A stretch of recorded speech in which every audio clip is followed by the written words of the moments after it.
Hello दोस्तों, my self Shankar Shiva, मैं बाइतू बालोत्रा से हूँ और आज मेरा पॉलिटिकल साइंस का असिस्टेंट प्रोफेसर का इंटरव्यू था। कैसा मेरा रहा एक्सपीरियंस, मैं कैसे सवाल पूछे गए, किस तरह से आपको, अगर आपका इंटरव्यू बाकी है तो आपको किस तरह से रहना है, किस तरह का माहौल है वहाँ पर, इन सब चीज़ों के बारे में बात करने वाले हैं। जैसा आप जानते हैं इंटरव्यू चल रहे हैं, तो अगर आपका बाकी है तो सबसे पहले जो आपके डॉक्यूमेंट्स हैं वो तैयार करके आप अच्छे से लेके जाएं। एक डैफ जो होता है उसको तैयार करें। उसके साथ डैफ में जो भी जानकारी मांगी गई है उस जानकारी को सही तरीके से फिल कर दें और 50 रुपये का जो टिकट कटता है आपका ऑनलाइन SSO वो कटवा लें। उसके बाद में आपके जो डॉक्यूमेंट है उसका एक सेट ही चाहिए, डैफ के 2 सेट चाहिए और डॉक्यूमेंट का 1 सेट चाहिए। और जब ये सब कुछ लेके साथ में ओरिजिनल जो आपके पास डॉक्यूमेंट्स हैं वो लेके आप जब RPSC में जाते हो, सबसे पहले जैसे ही आप एंटर होते हो तो आपके साइन होते हैं और साइन होने के बाद में जब आप आगे जाते हो तो आगे आपको सीट अलॉट कर दी जाती है। और वहाँ पर जब ऊपर लाइब्रेरी बना हुआ है, लाइब्रेरी में जाने से पहले, क्योंकि लाइब्रेरी में आपके डॉक्यूमेंट चेक होंगे, ऊपर लाइब्रेरी में जाने से पहले आपको टोकन अलॉट किया जाता है। यहाँ बहुत कम लोग आपको बताते हैं, ये बात मैं आपको बता रहा हूँ, इस चीज़ को आपको ध्यान रखना है। जब टोकन अलॉट किया जाता है तो जितने आप लोगों का इंटरव्यू होने वाला है उन सबको लाइन में खड़ा किया जाता है और उसके बाद में आपको कहा जाता है कि एक डब्बे में टोकन रखे होते हैं और आपको टोकन उठाना होता है। तो नॉर्मली आपको ये ध्यान रखना है कि जब आप टोकन उठा रहे होते हो तब पहला टोकन नहीं उठा रहा है, क्योंकि अगर आप 1 नंबर टोकन उठाओगे तो आपका सबसे पहले नंबर आएगा और अगर आप लास्ट टोकन उठाओगे तो आपका सबसे लास्ट में नंबर आएगा। इसलिए आप वाइजली, उनको पता नहीं चलना चाहिए, चालाकी से आपको टोकन नंबर देख लेना है। तो आपको नॉर्मली ऐसा करना है, दूसरा या 5वां या चौथा ऐसा टोकन नंबर उठाना है, क्योंकि पहला अगर टोकन उठाते हो तो आपका जल्दी आपको फेस करना पड़ेगा इंटरव्यू बोर्ड को, तो आप नर्वस भी हो सकते हो। अगर आप लास्ट उठाते हो तो लास्ट में क्या होता है, टाइम हो चुका होता है और वो लोग आपको बाहर निकालने के चक्कर में रहते हैं। तो मेरे को ये बात पहले ट्रिक पता थी, तो मैंने 4 नंबर उठाया और मेरे को 4 नंबर टोकन मिल गया।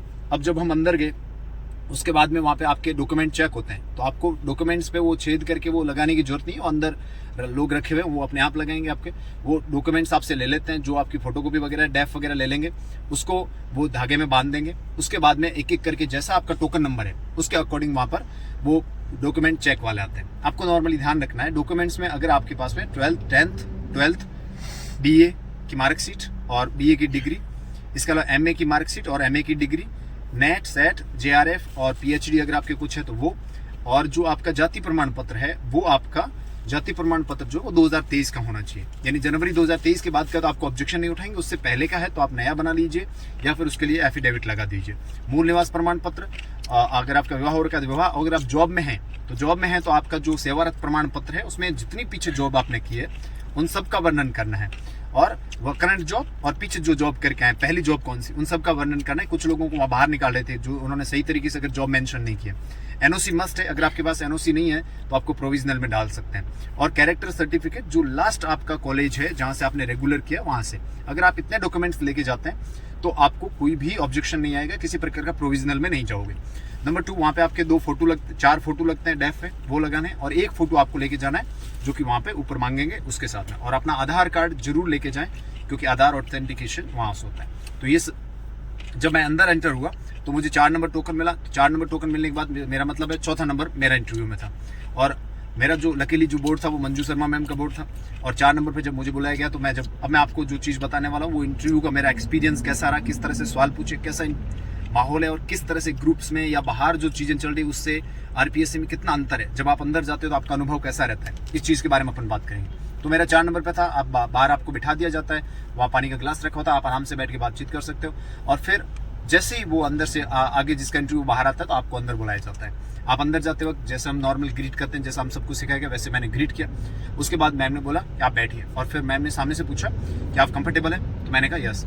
फिर उन्होंने सामने से पूछा आपने 10th इस वर्ष में किया है, 12th आपने इस वर्ष में किया है, BA आपने इस वर्ष में किया है, आपने नेट सेट कर रखा है। इसके अलावा मैं सेकंड ग्रेड टीचर हूँ, तो मुझे ये भी कहा कि आप जॉब में हैं, 2016 के बाद 2022 तक आप संघर्ष करते रहे और 2022 में आप जॉब लग गए। ये बात मैम ने सामने से बोली, तो मैं सारी चीज़ों में हाँ मिलाता रहा। उसके बाद में मैम ने पूछा कि अगर आप सेकंड ग्रेड टीचर ऑलरेडी हो तो आप हायर एजुकेशन में क्यों जाना चाहते हो, आपको हायर एजुकेशन में जाने की क्या जरूरत है। और मैम ने और भी बहुत सारे सवाल पूछे जो मैं आपको बताना चाहता हूँ। उन्होंने ये पूछा कि एक अच्छे टीचर के क्या गुण होते हैं, उसमें मैंने कुछ जवाब दिया। फिर सामने से मैम ने कहा कि एक अच्छे टीचर का गुण होता है कम्युनिकेशन। अगर एक्सपर्ट सामने से अगर आपको किसी चीज़ का जवाब देता था उसमें आप नॉर्मली थैंक यू बोल दे तो वो अच्छा होता है। उसके उन्होंने बोला उसके बाद में उन्होंने मुझे पूछा कि एक अच्छे टीचर के क्या गुण होने चाहिए और आपकी स्ट्रेंथ क्या है। तो मैंने कहा मैम बच्चों के साथ अच्छी बातचीत करना, उन्हें अच्छे तरीके से पढ़ाना समझाना, तो उन्होंने इस पर मुझे गुड बोला। उसके बाद में मैम ने पूछा कि आप न्यूज़पेपर पढ़ के आए हो, तो मैं न्यूज़पेपर पढ़ के गया था। आपके पास अगर न्यूज़पेपर नहीं है तो जब आप ऊपर लाइब्रेरी में जाते हो वहाँ सारे न्यूज़पेपर रखे होते हैं, हिंदी के, अंग्रेजी के। तो मैं अंग्रेजी में अच्छा हूँ, तो मैं अंग्रेजी का न्यूज़पेपर पढ़ के गया था। तो मैंने सीधा वहीं से मैंने बोला कि मैंने यशवंत वर्मा जो केस चल रहा है, जो दिल्ली हाई कोर्ट के जज हैं, उनके बारे में मैंने बताया कि उनके घर पे केस पकड़ा गया। तो मैं उस इंटरव्यू को वहीं ले जाना चाहता, बिकॉज मुझे कॉलेजियम वगैरह में सब साथ। उन्होंने कहा कि फिर बताओ कि इन हाउस इंक्वायरी क्या है। तो मैंने उसका जवाब दिया कि इन हाउस इंक्वायरी क्या है। फिर पूछा कॉलेजियम क्या है, क्या ये सिस्टम सही है या नहीं, कॉलेजियम सिस्टम में डिफेक्ट्स क्या है वो पूछे। उसके बाद उन्होंने पूछा कि फेमिनिज्म क्या है। तो फिर मैंने उस फेमिनिज्म की परिभाषा बताई। फिर फेमिनिज्म से मैडम वहाँ पे जो वुमेन रिजर्वेशन एक्ट है, महिला आरक्षण का जो बिल है, उसके ऊपर आ गई। तो उन्होंने पूछा इसमें क्या है, कौन से संविधान संशोधन द्वारा आया है। फिर मैडम ने मुझसे पूछा, मंजू शर्मा मैम ने पूछा कि आप सोशल मीडिया चलाते हो। मैंने कहा हाँ मैम, मैं यूट्यूब चैनल चलाता हूँ। 2-4 चीज़ें जो मैं करता था वो मैंने बताई। तो उन्होंने फिर पूछा कि डाटा प्रोटेक्शन एक्ट क्या है, जो कि हाल ही में गवर्नमेंट लेके आई है। तो उन चीज़ों के बारे में बताया। तो फिर उन्होंने कहा कि गवर्नमेंट के ऊपर कंसर्न क्यों है, मतलब सरकार के ऊपर आरोप क्यों लग रहे हैं कि डाटा प्रोटेक्शन में गवर्नमेंट इसका मिसयूज कर सकती है। तो उसका भी मैंने इस तरह से जवाब देने की कोशिश की। फिर उन्होंने पूछा हॉबी क्या है। तो हॉबी का मैंने बताया मैम टीचिंग है। तो सिर्फ टीचिंग है। मैंने कहा यस मैम। तो मुझे मैं कॉन्फिडेंटली आंसर दिया। तो उन्होंने मुझे बोला गुड बोला।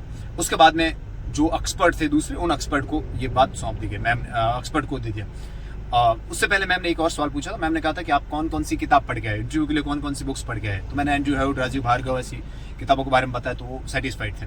फिर जो एक्सपर्ट्स से थे वो मुझे लगे कि वो साउथ से थे, तो वो थोड़ी अंग्रेजी बोल रहे थे और मेरा अंग्रेजी अच्छा, तो मैंने उसका जवाब उसी हिसाब से दिया। तो उन्होंने सबसे पहले पूछा कि आरटी एक्ट है, उस आरटी एक्ट में एक अच्छे टीचर के क्या जिम्मेदारियां हैं। तो मैंने उसके जवाब दिए। तो फिर उन्होंने मुझे सामने से बताया कि एक अच्छे टीचर की जिम्मेदारी ये भी है कि वो टाइम पर सिलेबस पूरा करें। तो वो उनको शायद पता था, इसलिए मैंने जब वो पॉइंट नहीं बोला तो उन्होंने मुझे सामने से ये पॉइंट बताया। तो मैंने उनका इस बात पे थैंक यू बोला। फिर वो वापस कॉलेजियम पर आ गए। उन्होंने पूछा कि आज तक कॉलेजियम में जितने केसेस हुए उनके बारे में बताओ, यानी शुरुआत से लेकर आज तक कैसे सिस्टम है, जजेस कैसे नियुक्त होते हैं। तो मैंने फर्स्ट जज केस, सेकंड जज केस, थर्ड जज केस के बारे में मुझे कम जानकारी थी थोड़ी, तो सर ने सामने से बताया। फिर मैंने 2014 में जो नेशनल जुडिशियल कमीशन बना उसके बारे में बताया, और वर्तमान में क्या स्थिति, वो सारा एनजेक के बारे में वो उस पर हमारा डिस्कशन चला। तो वो कोऑपरेटिव डिस्कशन था, ऐसा नहीं कि वो क्वेश्चन पूछ रहे हैं, ऐसा नहीं था। उसमें ऐसा लग रहा था कि वो हमसे जानना चाह रहे हैं कि ये कितना जानते हैं, और जो चीज़ हम नहीं जान पा रहे थे तो उनमें उन्होंने मुझे हेल्प भी की। उसके लिए मैंने उनको थैंक यू भी बोला। उसके बाद उन्होंने बोला कि पंचायती राज के बारे में बात करते हैं। फिर उन्होंने पूछा कि पंचायती राज से रिलेटेड पहली कमेटी कौन सी थी। तो मैंने पहली कमेटी बताई, तो उसके प्रोविजंस बताए।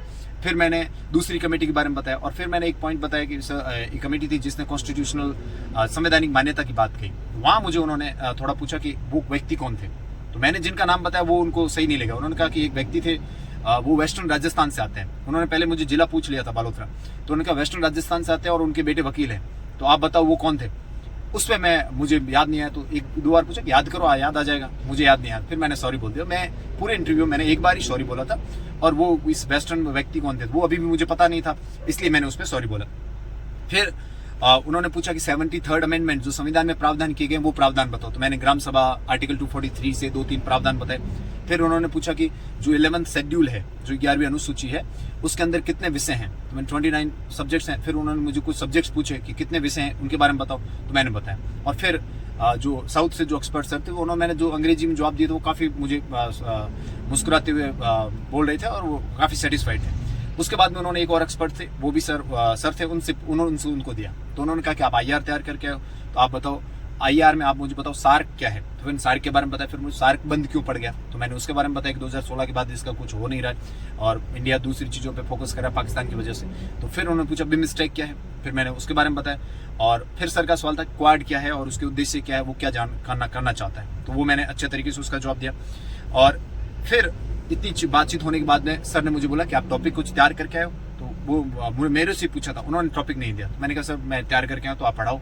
तो मैं गया और मैंने एंड ऑफ हिस्ट्री जो टॉपिक है थीसिस से फ्रांसिस फुकुयामा की, उसको मैंने बोर्ड पे लिखा। आपको ज़्यादा लिखने की जरूरत नहीं, मैंने सिर्फ और सिर्फ एंड ऑफ हिस्ट्री इतना ही पॉइंट लिखा, और मैंने सामने से खड़े होकर सीधे खड़े रह करके उनको पूरा समझाया कि एंड ऑफ हिस्ट्री क्या है, फ्रांसिस फुकुयामा कैसे लेके आए, उसका हिस्ट्री क्या है और वो क्या कहना चाहते हैं। तभी एक एक्सपर्ट उठे और वो टॉयलेट में चले गए, तो वो जानते थे कि शायद वो सेटिस्फाइड थे कि हाँ ठीक है इनका इंटरव्यू अच्छा, और वो समझा रहे थे। बाकी 2 एक्सपर्ट बैठे रहे। मैंने 2 से 2.5 मिनट तक उनको वो पूरा थीसिस समझाया। मैंने लिखी लाइनें ज़्यादा लिखने की जरूरत नहीं है आपको, आप पॉइंट लिखिए, फिर सामने जा करके आंखें मिला करके उनसे बात समझाई तो वो सेटिस्फाइड है। फिर मैं वापस, मुझे क्या आप आइए बैठिए, और मैं बोर्ड साफ करना भूल गया, तो वो जाके बोर्ड साफ कीजिए। मैंने बोर्ड साफ किया, फिर मैं आके बैठ गया, उन्होंने कहा कि अब आप जा सकते हैं, और फिर मैं वहां से बाहर आ गया। तो ये मेरा इंटरव्यू का एक्सपीरियंस था। पहले मैं काफी डरा हुआ था कि कैसा जाएगा कैसा नहीं जाएगा। मैं बहुत सारी किताबें पढ़ गया, बहुत सारी चीजें पढ़ के गया। इंटरव्यू में ये है कि आप उसको किस तरफ ले जाना चाहते हैं। और शायद जहां तक मुझे पिन पॉइंट लगता है कि मेरे इंटरव्यू में मैंने जब वो यशवंत वर्मा वाला केस दिल्ली हाई कोर्ट के बारे में बोला, वहां से मेरा इंटरव्यू वहीं पे कॉलेजियम पे, जजेस पे, वो सारा उस पर ही रह गया और बाकी चीजों पे आ गया। दूसरा, मैं टीचर होने का मुझे ये फायदा हुआ कि उन्होंने टीचिंग से संबंधित चीजें पूछी। आप जितना हमको डराया जाता, बाहर ग्रुप्स में डराया जाता है, इतने हैवी क्वेश्चंस पूछे जा रहे हैं, ये पूछा जा रहा है, वो पूछा जा रहा है, ऐसा कोई माहौल नहीं है। जैसा हमको कोचिंगों में समझाया गया कि ऐसे पूछते हैं वैसे पूछते हैं खींचते हैं, ऐसा कुछ नहीं है। जब आप जाते हो वो अच्छे से मिलते हैं। फिर अगर आप अच्छे स्टूडेंट हैं, अगर आपने वास्तव में किताबें पढ़ी है, अगर आपने कुछ पढ़ के गए हैं, तो वहां पे आपका डिस्कशन चलता है, ना कि आपसे क्वेश्चन पूछे जा रहे हो, आपको खींचा जा रहा हो। मेरे को तो ऐसा माहौल नहीं लगा। इसलिए आप इस चीज का ध्यान रखें, आप इतना ज्यादा डर के नहीं जाएं, आप आराम से जाएं, और जहां तक जितना आपके अंदर होगा उतना वहां आप वो बाहर निकालने की कोशिश करेंगे। वो तो उनका काम है, लेकिन वो ऐसे इंक्वायरी की तरह नहीं हो रहा है, बल्कि एक डिस्कशन के तौर पे हो रहा है। जो चीजें आप नहीं जानते वो आपको सामने से भी बताते हैं। एक चीज का ध्यान रखें, जब भी वो सामने से आपको बताएं तो आप उनको थैंक यू जरूर बोलें। ये मेरा एक्सपीरियंस था। हाँ, ये चीज है कि आप डॉक्यूमेंट अच्छे से तैयार करके जाए। जब भी आप जाए, डॉक्यूमेंट अगर आपके अच्छे से तैयार हैं तो उसका फायदा ये होता है कि आपको फालतू का स्ट्रेस नहीं आता है, नंबर 1। नंबर 2, जब आप एंटर हो रहे होते हो तब इतना नहीं सोचना है कि ड्रेस क्या है कैसा है। आप एंटर हुए, वो आपको बैठते हैं, बातचीत करते हैं, और उस बातचीत के जैसे जैसे फ्लो में सवाल आते रहते हैं उसका आप जवाब देते रहिए, और पिन पॉइंट जवाब दीजिए। पिन पॉइंट का जवाब है कि जो आपसे पूछा गया है वो आप जवाब। फेमिनिज्म का पूछा, मैंने फेमिनिज्म की डेफिनेशन बताई। सीधा उन्होंने मुझे पूछा कि आप बताओ कि आरक्षण का बिल कौन सा है, तो मैंने जैसे ही बोला 106वां संविधान 106 अमेंडमेंट एक्ट, तो फिर उनके पास ज्यादा पूछने के लिए कुछ बचा नहीं। इसलिए इस चीज को ध्यान रखें, आप उनको घुमाए नहीं कि ऐसे आरक्षण बिल आया ना ऐसे है वैसे, उनको कोई मतलब नहीं। उनको पिन पॉइंट आंसर चाहिए। अगर आप वो आप देते हो तो उसमें वो सेटिस्फाइड हो जाते हैं। तो ओवरऑल ये मेरा एक्सपीरियंस था कि मेरा इंटरव्यू कैसा रहा। मैं आपसे यही कहना चाहता हूँ कि आप बाहर की बातों को, पहली बात ग्रुप्स की बातों पे ध्यान नहीं दें, दूसरी बात जो माहौल बना जा रहा है उस पर ध्यान नहीं दें। अगर आपके मार्क्स अच्छे हैं तो अच्छी तैयारी के साथ, पॉजिटिव मूड के साथ, अच्छी ड्रेसिंग के साथ आप जाइए, वो आपके साथ डिस्कशन करेंगे, अच्छे मार्क्स भी मिल सकते हैं। मुझे कितने मिलेंगे मुझे नहीं पता, लेकिन मैं सेटिस्फाइड हूँ कि मेरा ये बेस्ट वर्जन था, और मुझे जो क्वेश्चन आए लकीली वो अच्छे क्वेश्चन आए।